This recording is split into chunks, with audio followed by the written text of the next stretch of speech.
Welcome to Aztecs Now. And a game on Saturday, that was a tough game. Even taking away 4 turnovers, which is hard to do, but taking away. Here's a bulletin just in. TCU is really, really good. And they came in as 6th in the BCS and 6 in one poll, 4th in the other. Now they're 4 in the BCS, and that is big stuff. It wasn't good for the Aztecs, but it's certainly good for the Mountain West Conference, and that's a fact, with Coach Brady Hoke, who had his longest day as an Aztec in terms of that particular game. And we talked last week about gotta not be perfect, but can't turn it over, can't do this, can't do that.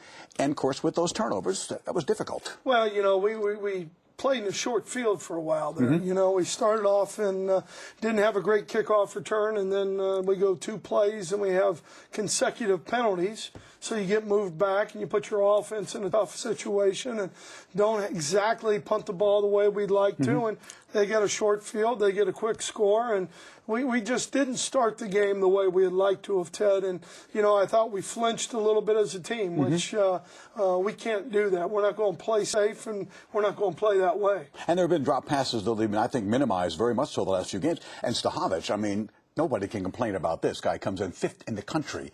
So of all the guys to have a short punt, hey, he's entitled, but it was tough there to give them a short field. Well, it is, you know, and Brian's done a great job, and I wouldn't trade him for any other punter in this country. And, you know, he bounced back well, and we covered the field well, and in the kicking game, especially in the punt return aspect of it. But, you know, we all have those days. I have them, and I know you may have had 1 or 2 during your career. Brady's watched me on the show, so he knows I've had these days. There's no question about it. And in terms of the punt return, where Jeremy Curley is one of the best in the country, not just the conference, and also with Jerry Hughes and the pass rush.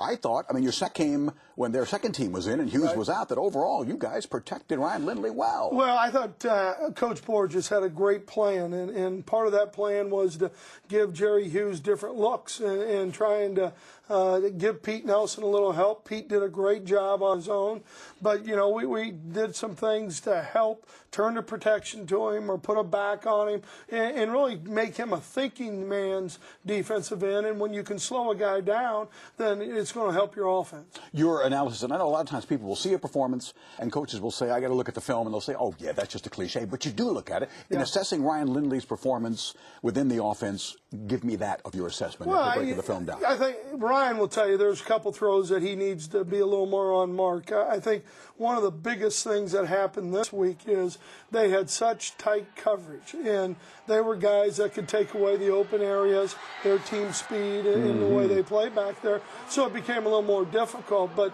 you know, Ryan did a great job of getting us in and out of the right plays, did a great job of managing the offense, and did a great job of making some plays and some third down conversions that were critical. Hey, Brady, you use the other guys in terms of the other 2 running backs, but Brandon Sullivan has become the main guy. And 75 yards, that running game, it's getting there, is it not? Well, I think it is. I think we're getting better push at the line of scrimmage. I think Brandon's doing a very good job of running north and south. And I think that's one of his strengths, is being a guy that plants a foot in the ground and takes it up vertically.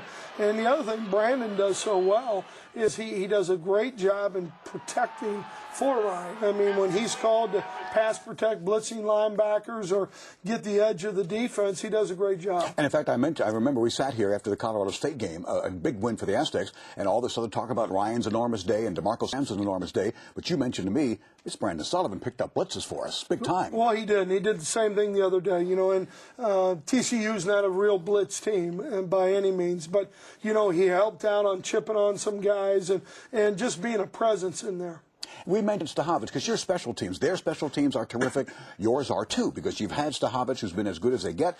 And though he has struggled at times in terms of his numbers coming in 5 for 10, then 2 good long ones for Lane Yoshida. I thought he needed that. Well, he did, and he did. He hit 2 great field goals. You know, we were struggling at the time as a team, and we needed to put points on the board. And I thought Lane on the 48-yarder hit that as true as you can and did a great job of his mechanics of how he kicks a field goal. About TCU, and we're not here obviously to do a TCU show, but to show the respect for them. I've been doing these play-by-play games since the Aztecs came in 1999, the beginning of this conference, and I saw some great BYU offenses and some good defense. I saw Alex Smith and Utah, but I think overall, in terms of offense, defense, special teams, I don't see a flaw. This club can go to a BCS Bowl. I think they could beat about anybody. Well, I don't think there's any question, Ted. I think you look at the skill level, and they've done a great job in recruiting. They have a great base to recruit out of the state of Texas, obviously. And I think Gary and his staff do a great job of coaching. And when you look at schematically what they do, and offensively and defensively, they've recruited to their personnel, and it fits their personnel, and their kids play at a high level. Well, that's a fact. That is an absolute fact. That's why they're undefeated. That's why they are what they are, fourth in the BCS. We'll talk more with Coach Brady Hoke. This one coming up is one of those, here's the cliche, must win, key games, back to the wall, all that stuff, but there is a bowl possibility. That's not embarrassing to talk about for San Diego State. They must win at least 2, and they have 3 left. And we talk about that Wyoming game when Aztecs Now continues in a moment.